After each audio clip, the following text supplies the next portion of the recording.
রাস্তায় একটা স্ক্র্যাপের দোকানের সামনে প্রসাদ মন খারাপ করে বসেছিল। এটা কি? বাচ্চারা স্কুল থেকে ফিরে এসেছে, কিন্তু এই শাশুড়ি বৌমা এখন এলো না। বাচ্চারা কত দুষ্টুমি করে, সেগুলো আমি সহ্য করতে পারি না। রমেশও বাচ্চাদেরকে খেলতে নিয়ে যাবে, সেটাও তো পারে না। এবার কি হবে? এরকমটা সে ভাবছিল। ওদিকে একটি পর্দা লাগানো টেন্টের মতন দোকানের সামনে রমেশ দুঃখিত হয়ে বসে বসে চোখে জল ফেলছিল। ওই টেন্টের ভেতরে কিছু রান্না করার বাসনপত্র ছিল, একটা পুরনো বাক্স ছিল আর কিছু পুরনো জামা কাপড়। এই কষ্ট যে আর সহ্য হচ্ছে না। ভালো হতো যদি পাটা কেটে যেত, অপঙ্গ হয়ে যেতাম, মাসে 2-3 হাজার টাকা পেনশন পেতাম। কিন্তু এভাবে শাশুড়ি বৌমা রোদ্দুরের মধ্যে কষ্ট করে টাকা রোজগার করে, আর সেই টাকা দিয়ে সংসার চলে। এরকমটা সে ভাবছিল। ওদিকে স্কুল থেকে হরিশ আর ভাবনা বাড়ি ফিরে আসে। ব্যাগটা নিচে নামিয়ে তারা প্রসাদের কাছে গিয়ে বসে। বাচ্চারা, তোমরা জল খাবে নাকি? জল চাই না দাদু, আমাদের কথা চাই। কথা চাই? কি কথা দাদু ভাই, বলো। তাহলে ভালো নম্বর পেলে তোমার কি কিছু চাই? বলো না, কি কিনে দিতে হবে? দাদু বলো না, আর কতদিন এভাবে রাস্তার উপরে টেন্ট বানিয়ে আমরা থাকবো? কেন বাবা? দাদার প্রশ্নের উত্তর দাও না দাদু। আমরা এভাবে রাস্তার উপরে টেন্টের মধ্যে আর কতদিন থাকবো? বেশি দিন নয় বাবা, আর কিছুদিন লাগবে। কিন্তু এভাবে তোমরা কেন প্রশ্ন করছো? দাদু, স্কুলের সব বাচ্চারা এটা বলে যে আমাদের নাকি কোনো বাড়ি নেই, আমরা ভিখারি, আর আমাদেরকে নিয়ে তারা হাসি ঠাট্টা করে। কেউ আমাদের সাথে কথা বলে না, কেউ বসে না আমাদের সাথে, খায়ও না। আমাদেরকে ক্লাসরুমের একদম শেষ প্রান্তে বসতে দেওয়া হয়। এভাবে যখন সে কাঁদতে কাঁদতে বলে, প্রসাদ বুঝে উঠতে পারছিল না যে বাচ্চাটিকে সে কিভাবে বোঝাবে। দাদু, আমরা এখান থেকে অন্য কোথাও গিয়ে থাকবো, এই রাস্তার উপরে থাকবো না। অনেক বাচ্চারা যারা স্কুল যায় তারা এই পথ দিয়ে যায়, এখানে আমাদেরকে দেখার পরে তারা স্কুলে গিয়ে হাসাহাসি করে। কিন্তু নাতি বাবু, আমাদেরকে এখানেই থাকতে হবে। অন্য কোথাও গেলেও তো আমাদেরকে টাকার বন্দোবস্ত করতে হবে। সেটার কি প্রয়োজন দাদু? আমরা নিজেদের বাড়িতে গিয়ে তো থাকতে পারি। সেটা আমি কি করে আর বলি? আমাকে বেশি রাগ ধরিও না, ওটা তোমার বাবার এলাকা। যাও গিয়ে জিজ্ঞাসা করো নিজের বাবাকে। তাহলে তোমার কথা আমরা মেনে নেব তো দাদু? এ কথা শোনার পরে প্রসাদ ভীষণভাবে রেগে যায় আর হরিশকে কষে একটা থাপ্পড় লাগায়। কেন দাদু? তুমি দাদাকে কেন মারলে? আর একটাও কথা না বলে এখান থেকে যাও। এভাবে বলার পরে হরিশ কাঁদতে কাঁদতে সেখান থেকে চলে যায়। ভাবনাও সেখান থেকে তার পিছু পিছু যায়। প্লাস্টিকের বোতল ব্যাগ তুলে একটা বড় ঝোলা কাঁধে করে নিয়ে সারদা আর অনামিকা নিজেদের বাড়ির দিকে যাচ্ছিল।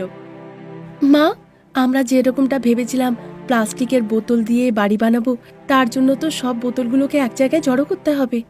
আমার মনে হচ্ছে এতে হয়ে যাবে বৌমা। তাই যদি হয় মা, তাহলে এ দিয়ে বাড়ি শুরু করা যেতে পারে। যেমনটা বলবে তাই হবে। সব জায়গা ঘুরে এই বোতলই আমাদের কাছে এখন জড়ো হতে পেরেছে। দেখা যাক এ দিয়ে বাড়ি হয় কিনা। গ্রীষ্মের তাপ খুব বেড়ে গেছে, তাই তাড়াতাড়ি করে আমাদেরকে একটি বাড়ি বানাতেই হবে। ঠিক বলেছেন মা। একথা বলে সারদা অনামিকা বাড়ির দিকে রওনা দেয়। বাড়ি ফিরে টেন্টের ঘরে রমেশ, অনামিকা, হরিশ আর ভাবনা ঘুমিয়ে পড়ে। কিন্তু তা সত্ত্বেও তাদের আর ঘুম আসে না। হরিশের গালে থাপ্পড়ের দাগ দেখে তখন রমেশ, আমাকে ক্ষমা করে দিও অনামিকা। এরকম ভাবে তুমি কেন বলছো গো? তারা যতই দুষ্টুমি করুক না কেন, এইভাবে তাদেরকে মারা উচিত নয়। সে বারবার জিজ্ঞাসা করছিল যে আমরা আমাদের পুরনো ঘরে কখন যাব, চিৎ করছিল, তাই সে মার খেলো। সে যতই রাগ হোক না কেন, মারো, তাতেই ক্ষতি নেই, কিন্তু আস্তে করে মারো। দেখো তো গালটা কিভাবে লাল হয়ে গেছে। অনেকক্ষণ অবধি অনেক ধৈর্য রেখেছিলাম অনামিকা, কিন্তু রাগের মাথায় হয়ে গেছে। তোমার পায়ে খুব ব্যথা হচ্ছে না, তাই তোমার এত রাগ হচ্ছে, আর একটুও ধৈর্য রাখছো না তুমি। এত গরমের মধ্যে, তার উপরে বাইরে কত লু চলছে, রাস্তার উপরে বসা যাচ্ছে না, ঘরের ভেতরেও থাকা যাচ্ছে না, আমি চলতে পারছি না, আমি কিছুই করতে পারছি না। এ কি রকমের জীবন! আমি পাগল হয়ে যাচ্ছি। আমি কি করতে গেলাম আর কিটা হলো? আমি আর শাশুড়ি মা যখন রাস্তা দিয়ে হেঁটে যাই, তখন ঠান্ডা পাওয়ার জন্য গাছের তলায় গিয়ে বসি। সে কথা আমি বলিনি অনামিকা। আমি ছেলের উপরে হাত তুলেছি বলে আমি জানি তুমি আমার উপরে রেগে আছো, তাই তুমি ব্যাপারটা বুঝতে পারছো না আর আমার সাথে ঠাট্টা করছো। আমি তো বুঝতে পারছি না না, তুমি যদি এভাবে বলো তাহলে সেটা সম্মানজনক হবে না। আমি তোমাকে বুঝি বলেই এখনো তোমার সাথে আছি। সরি অনামিকা। সস্তায় একটা জায়গা পেয়েছিলে বলে তোমরা তিরপল লাগিয়ে থাকতে লাগলে, সেটাই তোমাদের বাড়ি হয়ে গেল। সেখানেই বিয়ে করে আনলে আর সেখানেই বাচ্চারা হলো। তাতে কোনো দোষ তো নেই অনামিকা। ভুল করেছো সে কথা বলছি না, তোমরা সরকারি জায়গা কিনেছো, তাও আবার তাদের পারমিশন ছাড়া। এখন তারা এখানে এসে বলছে এখানে তোমরা বাড়ি বানাতে পারবো না, অতিক্রমণ হবে। এবার এসে গেলাম আমরা রাস্তার ওপরে।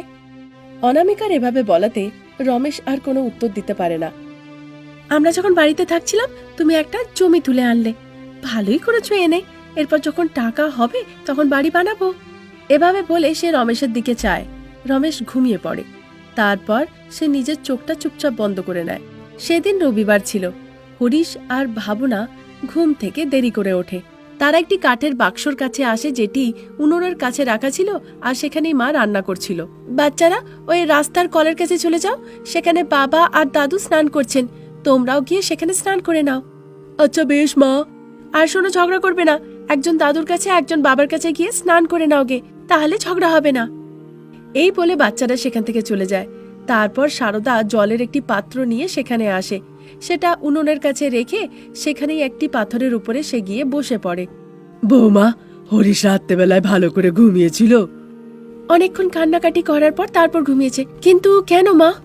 রাত্রে তোমার শ্বশুর মশাই ঘুমননি, তিনি খুব কেঁদেছেন যে নাতির গায়ে সে এভাবে হাত তুলল কি করে। আপনি কি কথা বলছেন মা? সত্যি বলছি, হরিশ কিছু বলেনি? হরিশ তো আমায় কিছুই বলেনি। আপনার ছেলে বলল সে রেগে গেছিল তাই সে মেরেছে। বাবা মেরেছেন এ কথা তো কেউ বলেনি। অনামিকার এ কথা শুনে সারদা অন্য কিছু কথা বলতে লাগে। তারপর ওদিকে রাস্তার নলের কাছে রমেশ আর প্রসাদ দুজনেই মুখ ধুচ্ছিল। সেখানে হরিশ আর ভাবনা তাদের কাছে যায়। সরি দাদু ভাই, খুব ব্যথা হয়েছে না? ব্যথা চলে গেছে দাদু। আচ্ছা বেশ, এবার এখানে এসে তাড়াতাড়ি স্নান করে নাও। তারপর বাচ্চাদেরকে স্নান করিয়ে তারা বাড়ির দিকে যেতে লাগে। 1 ঘন্টা পরে তারা একটি বাড়ির সামনে একত্রিত হয়, যেটি সারদা আর অনামিকা মিলে প্লাস্টিক বোতল দিয়ে তৈরি করেছিল। প্রসাদ, রমেশ, হরিশ, ভাবনা সবাই অবাক হয়ে দেখতে লাগে। হ্যাঁ গো বৌমা, প্লাস্টিক বোতল দিয়ে বাড়ি বানিয়েছে, এটা কেমন লাগলো? বাড়িটি খুব ভালো হয়েছে, কিন্তু গ্রীষ্মকাল, গ্রীষ্মের তাপে যদি সব প্লাস্টিকের বোতল গলে যায় তাহলে কি হবে? প্রসাদের এভাবে বলাতে শাশুড়ি বৌমাও ভাবতে লাগে কথাটা তো সত্যি। মা, বাবা কিন্তু সত্যি কথা বলেছেন। হ্যাঁ গো বৌমা, তাহলে এবার কি হবে? আমি তো এটা নিয়ে কিছু আগে ভাবিনি মা, কিন্তু এখন মাথায় কোনো বুদ্ধিও আসছে না। কিছুই বুঝে উঠতে পারছি না যে কিভাবে এই প্লাস্টিক বোতলের বাড়িটিকে এবার রক্ষা করব। আরে বৌমা, তুমি এত কেন ভাবছো? এর ওপরে রোদ্দুর না পড়ুক তার জন্য কলা পাতা দিয়ে ছাউনি দিতে পারি। সেটা যদি না থাকে তাহলে আমরা নারকেল পাতার ছাউনি দিতে পারি, আর তা যদিও না হয় তাহলে ঘাস দিয়ে ঢাকা দেওয়া যেতে পারে। প্রসাদের এই পরিকল্পনা শাশুড়ি বৌমার খুব ভালো লাগে। প্রায় 1 ঘন্টা পরে শাশুড়ি মা সারদা কলা পাতা কেটে নিয়ে আসে, আর বৌমা নিয়ে আসে নারকেল গাছের ডাল। একদিকে কলা পাতা দিয়ে তারা বেঁধে দেয়, আর অন্যদিকে নারকেলের ডাল। তা দেখে সবাই খুব হাসাহাসি করে। বৌমা দেখো, কলা পাতা দিয়ে বাঁধার পরে বাড়িটা কিরকম চকচক করছে। না না মা, নারকেল ডালের জন্য এটা বেশি উজ্জ্বল লাগছে। আরে না না, কলা পাতার জন্যই বাড়িটা এত সুন্দর লাগছে। আরে না না মা, এই প্লাস্টিক বোতলের বাড়িটি নারকেল পাতা দিয়ে ঢাকা দেওয়ার পরেই এটি বেশি সুন্দর লাগছে। হ্যাঁ গো, তুমিই বলো না, এই প্লাস্টিক বোতলের বাড়িটিকে নারকেল পাতা দিয়ে ঢাকা দেওয়ার পরে বেশি সুন্দর লাগছে না দেখতে? হ্যাঁ রে রমেশ, কলা পাতা দিয়ে ঘরটা ভালো দেখাচ্ছে না? এভাবে শাশুড়ি বৌমার তর্ক বিতর্কের মধ্যে রমেশ আর প্রসাদও টানা পড়ে। প্লাস্টিক বোতল দিয়ে তৈরি করা বাড়ি কলা পাতা দিয়ে ঢাকা দিলে বেশি সুন্দর লাগছে না নারকেল পাতা দিয়ে বেশি সুন্দর লাগছে, এই ব্যাপারটা নিয়ে রমেশ আর প্রসাদ দুজনেই খুব কনফিউজড হয়ে যায়। বাবা রমেশ, যদি বলি যে আমার বউ ভালো করেছে তাহলে তোমার বউয়ের রাগ হবে, আর তোমার বউ ভালো কাজ করেছে বললে আমার বউয়ের রাগ হবে, তাহলে বলবোটা কি? হ্যাঁ বাবা, ঠিক কথা বলেছ, কিন্তু যাই বলি না কেন তাতে তাদের রাগ হবে। 1 মিনিট দাঁড়াও, আমি কিছু একটা করছি। মা, অনামিকা, তোমরা প্লাস্টিক বোতলের বাড়িটিকে একদিক দিয়ে কলা পাতা আর একদিক দিয়ে নারকেল পাতা দিয়ে ঢেকে দিয়ে খুব সুন্দর বানিয়েছো। যারাই এটিকে দেখবে তারা এই প্লাস্টিক বোতলের বাড়িটি এত সুন্দরভাবে কলা পাতা আর নারকেল পাতা দিয়ে ঢাকা হয়েছে তার প্রশংসা না করে তারা থাকতেই পারবে না। একথা শুনে অনামিকা আর সারদা দুজনেই ভীষণ আনন্দিত হয়। বাচ্চারাও অনামিকা আর সারদার কাছে এসে বাড়িটির খুব প্রশংসা করে। এভাবে শাশুড়ি বৌমার তৈরি করা প্লাস্টিক বোতলের বাড়িটিকে কলাপাতা নারকেল পাতা দিয়ে ঢাকা দিয়ে সুন্দর করে তোলা হয় আর সেই বাড়িতেই সকলে সুখে জীবন কাটাতে লাগে।